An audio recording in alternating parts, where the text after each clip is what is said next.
Je m'appelle Melchior, j'ai 16 ans, je suis en première littéraire. Il y a des choses parfois qui paraissent bizarres aux gens autour. Je me souviens, il y a un mois, j'étais dans une fête avec des amis. Je danse avec une fille que je ne connais pas. Et comme on peut le voir, mes yeux ne sont pas fixés, ne sont pas centrés. C'est la seule chose qui peut montrer que je ne vois pas. Et donc du coup, elle n'a absolument pas pensé à ça. Et elle m'a dit « Dis donc, tu es sourd ou quoi? Regarde-moi correctement ». Et elle m'a envoyé une gifle en disant comme ça, il va sortir de sa saoulerie s'il a trop bu. Donc c'est vrai, c'est ce genre de petits détails qui peuvent arriver. Bon, faut savoir les accepter, en rire, ou sourire, parce que c'est très drôle finalement, tout ce genre de choses.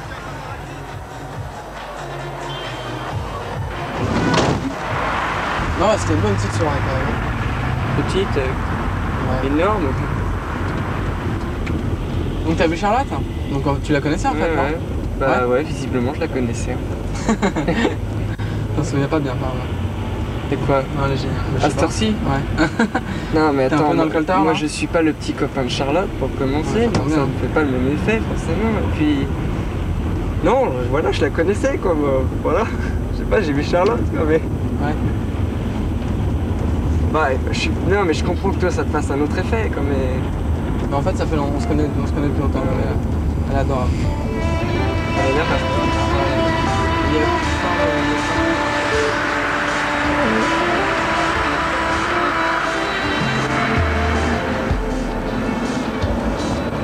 Je trouve qu'on a tous des handicaps. Moi, il se trouve que par hasard, le destin a fait que pour moi, c'est l'handicap visuel. Peut-être que pour d'autres, c'est l'handicap auditif. Pour une autre personne, ce sera le fait de ne jamais trouver l'amour. Il y a des tas de formes de handicap et chacun, pour un sixième, ce sera ne pas arriver à s'intégrer dans la vie. On a tous, je crois, nos handicaps. Et c'est pour ça que moi, personnellement, je préfère vivre avec des gens qui ont d'autres handicaps, qu'on peut appeler normaux parce qu'ils sont plus nombreux et ils sont plus nombreux à avoir le même handicap, ce qui fait que forcément la masse fait qu'on les répertorie sur le thème de normal. Est-ce qu'il y a de l'ironie ou des traces d'ironie dans ce petit passage que nous venons de lire? Melchior? Moi, je trouve qu'il y en a dans l'opposition qu'il y a entre la description du personnage qui s'est inventé, le personnage de la vieille dévote, et le personnage réel de Madame de Varin. Je trouve que l'opposition crée un sentiment ironique. Il y a donc beaucoup de contradictions, c'est vrai, dans le livre de Jean-Jacques Rousseau, mais ce que vous en avez lu, est-ce que ça vous le rend sympathique ou antipathique? Antipathique. Antipathique, Sophie. Alors, on laisse la parole à Sophie, puisqu'elle l'a pris. Sans arrêt, on remarque qu'il est prétentieux, il pardonne tout, toujours. Dans les premières pages, il affirme « J'ai le malheur d'être né ». J'ai le malheur.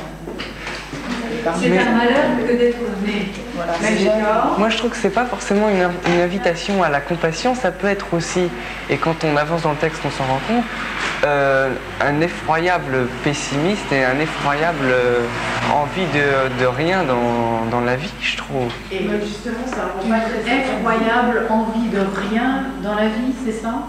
Oui, c'est-à-dire qu'il n'a aucune, quand il dit j'ai le malheur d'être né, c'est-à-dire qu'il n'a pas d'espérance, enfin on n'a pas l'impression en tout cas qu'il ait de but ou d'espérance. Même c'est une espèce de prise de distance par rapport à la naïveté qui était la sienne lorsqu'il avait 16 ans. Je ne trouvais point Madame de Varin. On me dit qu'elle venait de sortir pour aller à l'école. C'était le jour du Normand de l'année 1728. Je cours pour la suivre, je la vois, je l'attends, je lui parle. Je dois me souvenir du lieu. Je l'ai souvent depuis maudit de mes larmes et couvert de mes désirs. Que ne puis-je en trouver d'un malus alors ce que me passe? Que puis-je attirer l'hommage au coup de la cage? Très bien. Il y a un problème, Melchior? Aucun, je change juste une batterie. Voilà, alors changeons de batterie. Et pendant ce temps-là, on essaie de revenir un tout petit peu. C'est normal, quand j'ai plus de difficultés et quand je me trouve dans une situation d'inégalité, de me remettre au même niveau que les autres. C'est le cas avec le tiers-temps. Sinon, il y a beaucoup de cas où on serait tenté de me donner des facilités, qui n'ont pas lieu d'être. Et donc là, c'est moi, et j'ai toujours fait très attention, c'est moi qui dois dire, vous savez, là, je n'en ai pas besoin. Bon, on est en train d'arriver, donc moi j'ai pas tardé à y aller. Ok. C'est bon. Bah écoute Melchior, à bientôt, je te dis au revoir. Ouais, bah écoute, dors bien, hein. Et bah toi aussi, et puis bon, on s'appelle pour... On s'appelle de toute façon. Pour faire un truc, on va se prendre un café ou quelque chose comme ça. Ouais. Ok? Bye. Allez, à bientôt.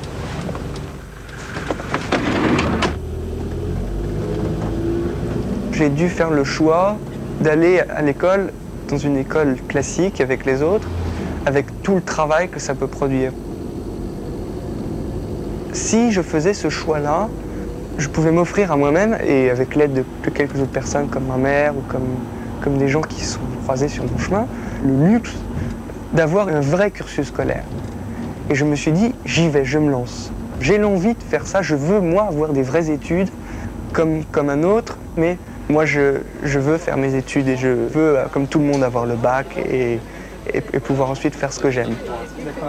On est les champions, Voilà. maxi CD. C'est celle qui m'intéresse, mais je la voudrais uniquement en single en fait, parce que C'est en maxi CD. Hein. En maxi CD. En deux titres, il n'y a pas. En 2 titres, vous l'avez pas? Non.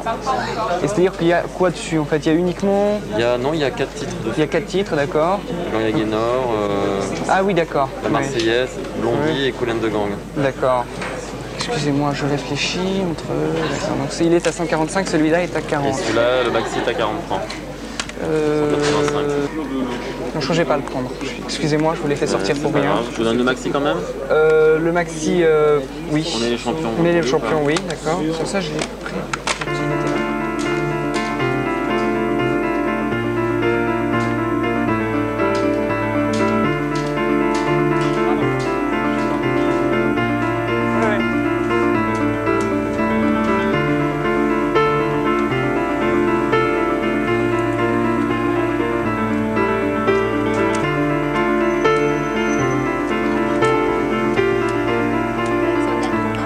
Non, merci, ça va.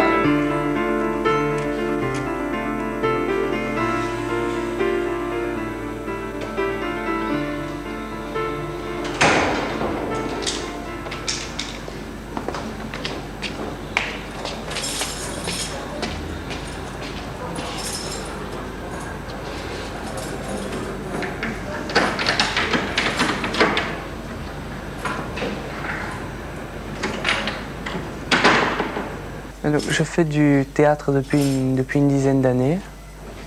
J'ai notamment travaillé avec Ariane Mnouchkine de la compagnie Théâtre du Soleil. J'ai été mis sur le casting d'un court-métrage que j'ai finalement tourné. Pour moi, qui avait un rapport un peu spécial puisque c'était... il se trouve que le rôle que je devais jouer était un rôle de personnage aveugle. Et c'est vrai que moi j'ai discuté avec Joël Brice, le réalisateur des Pinces à linge, le nom du film. Il se trouve que lui, cette histoire d'aveugle, il l'utilise un petit peu... c'est pas tellement le fait que le personnage soit aveugle qui l'intéresse, c'est ce qu'il va faire. D'accord, il est aveugle, ça fait partie de lui-même, ça fait partie de ce personnage. Et ensuite, maintenant, qu'est-ce qu'il va faire? Comment il va vivre? Et donc là, le problème, c'est qu'il obtient un appareil photo à la suite d'un concours. Et donc son problème, c'est plus le désir de voir ces photos, le désir de faire des photos, de voir la lumière, la question du manque qui apparaît, c'est-à-dire qu'il ne voit pas, donc c'est un manque. C'est bon, t'inquiète. À droite, un peu à droite. Arrête, arrête. Oh putain. Ah, Alex. M'a fait la trouille. Ah ouais, putain, moi aussi j'ai eu la trouille. Putain. Ah, t'as du pot, la main balle à rien. Ouais. Oh putain. Tiens, tes photos. Elles sont toutes blanches. Ouais, je sais. Alban, t'en souviens du blanc? Ouais, je sais pas.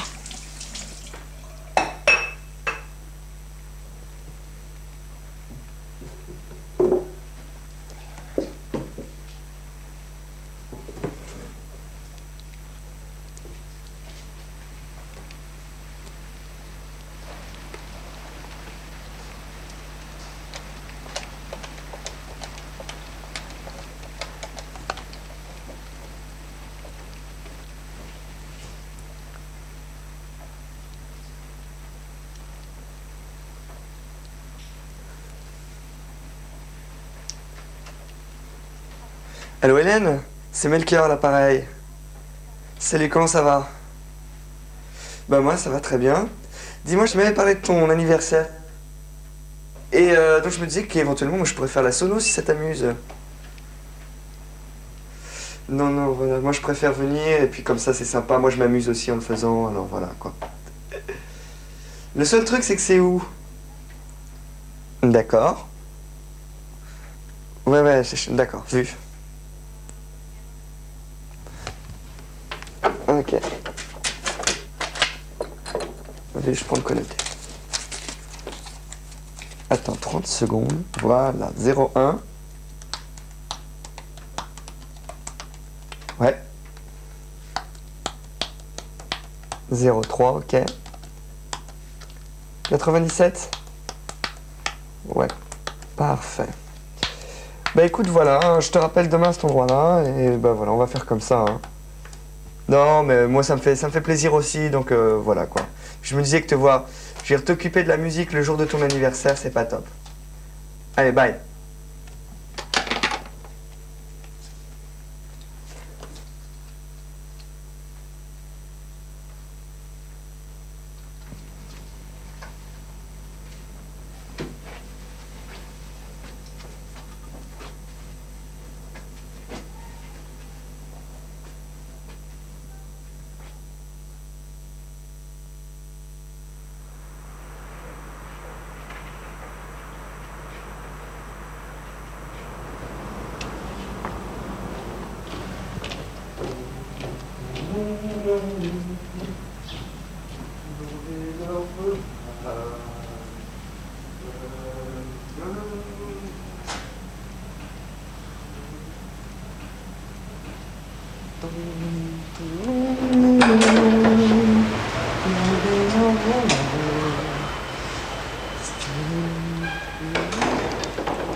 Ouais, c'est clair. Je veux devenir comédien, c'est un de mes rêves. Si un jour je pouvais tourner, tu vois, dans un long métrage. Ah ouais, Ouais. Ça te Dans un plairait. long métrage, et si possible, alors ça serait le luxe parfait, parce que je crois que je peux avoir éventuellement une capacité pour certains rôles qui est par rapport avec la cécité. Ouais. C'est vrai? Et ça m'intéresserait. Qui est pas de rapport? Ça m'intéresserait. C'est-à-dire que tu aurais un rôle comme si t'étais pas Voilà. comme si t'étais pas aveugle. Je peux pas, je peux pas faire de la cascade, ça c'est sûr. Mais Attends, tu l'avais fait, tu m'as expliqué avec la mobilette et ça. ouais. C'est quoi C'est vrai qu'à la limite, je peux faire, j'adore ça, mais si tu veux, je peux pas crédiblement venir voir des gens et leur dire, ouais, c'est bon, je vais vous sauter un pont, tu vois. Autant je peux éventuellement le faire pour On va jouer m'amuser. James Bond, on va refaire un James Bond avec Parce que- Melchior. T'arrives à trouver ces bouquins en braille ou tu les fais traduire Alors, soit j'arrive à les trouver en braille, maintenant Internet fait qu'on peut assez bien trouver les bouquins. Ah ouais? Donc Ah, c'est souvent, cool. je peux chercher. T'as Internet chez toi? Comment tu fais Pas pour encore, Internet? mais je peux les pomper à droite à gauche. Ouais. Est-ce que quand tu lis un bouquin, tu crois que tu prends plus de temps que nous? Un bouquin normal? Oui, non. Alors, en théorie, oui, parce Ouais. que je n'ai pas ce que vous avez, ce qui s'appelle la vision globale. Toi, tu peux lire en diagonale, très rapidement. Tu vois, tu jettes un coup d'œil, tu as toute la page. Moi, je suis Ouais. obligé Et de tout toi, lire. avec ta main, tu peux pas lire en diagonale? Non, je peux pas. Non. Ce qui fait que, ou très difficilement. Ce qui fait que, par exemple, sur un contrôle, toi, tu vas vite voir l'exercice intéressant à faire. Moi, je serais obligé de tout lire. C'est pour ça que Ah j'ai oui, le d'accord. tiers du temps en plus sur les devoirs et choses comme ça. Ah oui, ça c'est pas mal. Ouais, non, c'est clair. Et alors, légal. pour le bac, tu vas faire. J'ai le tiers du temps. T'as le J'ai tiers fait une du temps. épreuve de 4 heures, moi j'ai 5h20 d'épreuve. Ah oui, d'accord. Ok. Et pour Pour rendre tes copies, l'informatique. donc tu as un traducteur qui après écrit en écriture normale. J'ai une imprimante T'as une normale. imprimante. Et t'as une imprimante braille?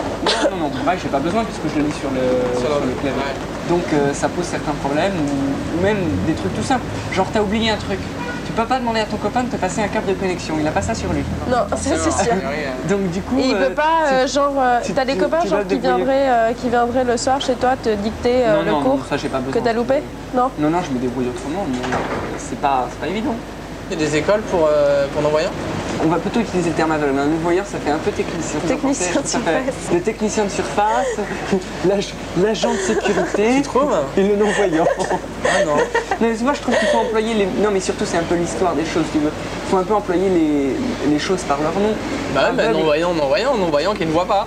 Ouais, mais tu vois, aveugle, Non, c'est un c'est très beau vrai. terme aussi, ça vient du Ouais, grec. non, mais- Ah ouais, non, tout à fait, Avec mais. le terme douglous, qui veut dire voir, et A, donc le A privatif. Pas mal. Le A privatif, et c'est à la limite, c'est un terme pour tout le monde, ça veut dire quelque chose.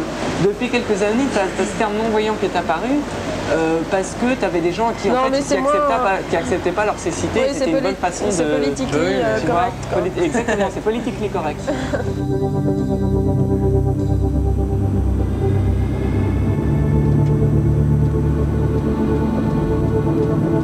Sentir l'intonation de quelqu'un et sa réaction physique, vraiment, ça se sent tout de suite si il est ouvert à vous ou pas, ça se sent. Dans l'air, presque de façon ondulatoire, on sent ce qu'il envoie. Je sens aussi très bien les gens que ça perturbe, que je sois aveugle. Ça se sent dans la démarche, dans les gestes, vis-à-vis de vous, dans la façon de parler, dans beaucoup de choses. Vous utilisez, les voyants utilisent beaucoup la vue parce que la vue est un organe qui est tel qu'il écrase beaucoup de choses. Mais il y a énormément de choses que vous n'utilisez pas et qui pourraient servir. Par exemple, avec une jeune fille, si on est juste à côté d'elle, on va pouvoir sentir la longueur de ses cheveux. Moi, tu peux me rendre compte comment elle est coiffée, si elle est grande, si elle est petite. On sent très bien l'air qu'elle déplace, ça c'est aussi une chose que vous n'utilisez pas. Le fait de sentir une masse, qu'on est près ou pas d'une masse, c'est un sens que tout le monde a, mais que vous n'utilisez pas.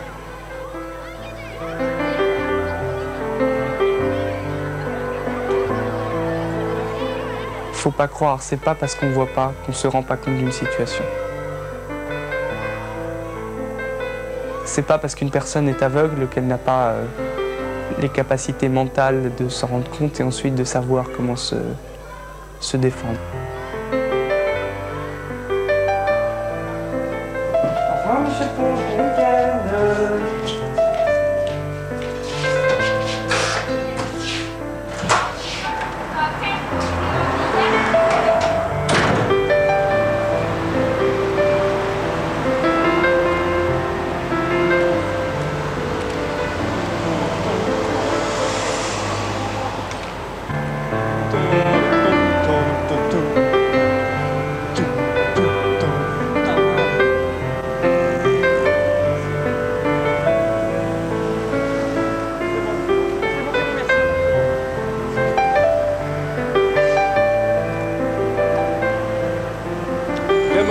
C'est bon, ça va, vous savez, oui. Il n'y a pas de route bloquée en fait. Vous êtes sûr? Ça va aller, vous inquiétez pas. Je suis habitué maintenant.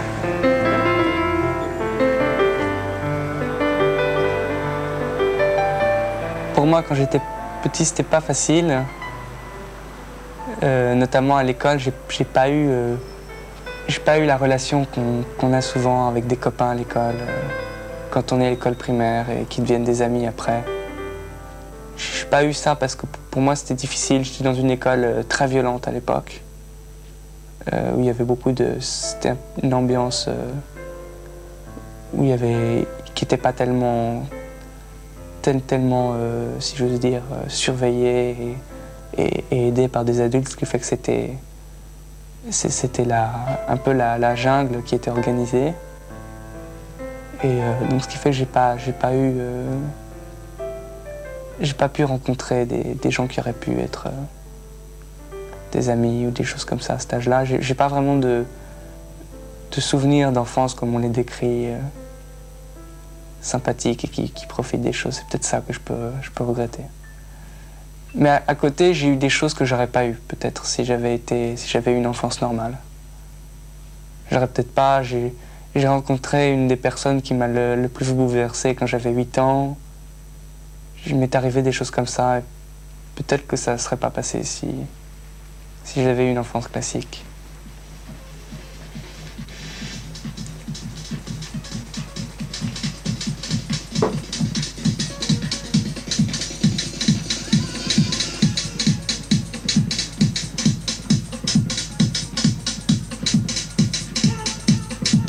Ah, il est marrant celui-là. Il est marrant.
La première fois que j'ai écrit un poème, c'est parce que nous étudions en classe un poème de Baudelaire sur l'automne qui était affreusement triste.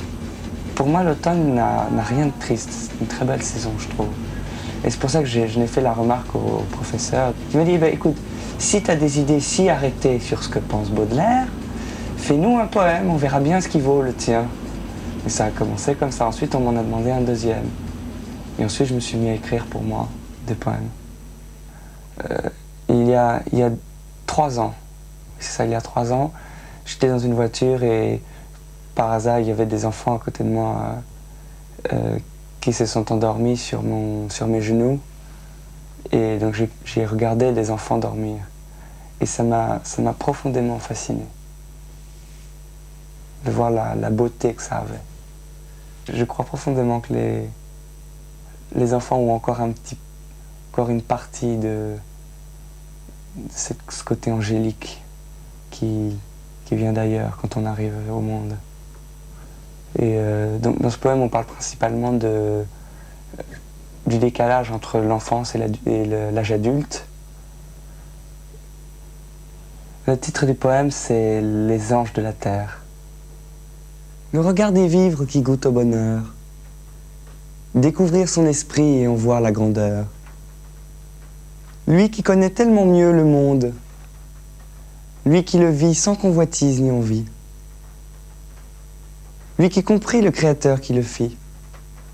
Ô vénéré soit-il, ô lui dont la vie n'a pas brisé le cœur, ô lui qui n'a rien perdu de sa fraîcheur. Il est béni des dieux et vient des voies lactées. Il faut le laisser faire, le laisser inventer, qu'il crée à sa manière sa belle réalité. Il faut le consoler, privilège étonnant, pour celui qui a droit d'égayer un enfant. Il faut le voir dormir d'une paix illuminée, pour comprendre sa grandeur et sa fragilité. Oh, souhaite que mon cœur ait un peu de l'enfant. Oh, souhaite de ne pas l'avoir perdu totalement. Oh, ce que l'homme est devenu. Oh, pourquoi l'homme s'est-il autant perdu ?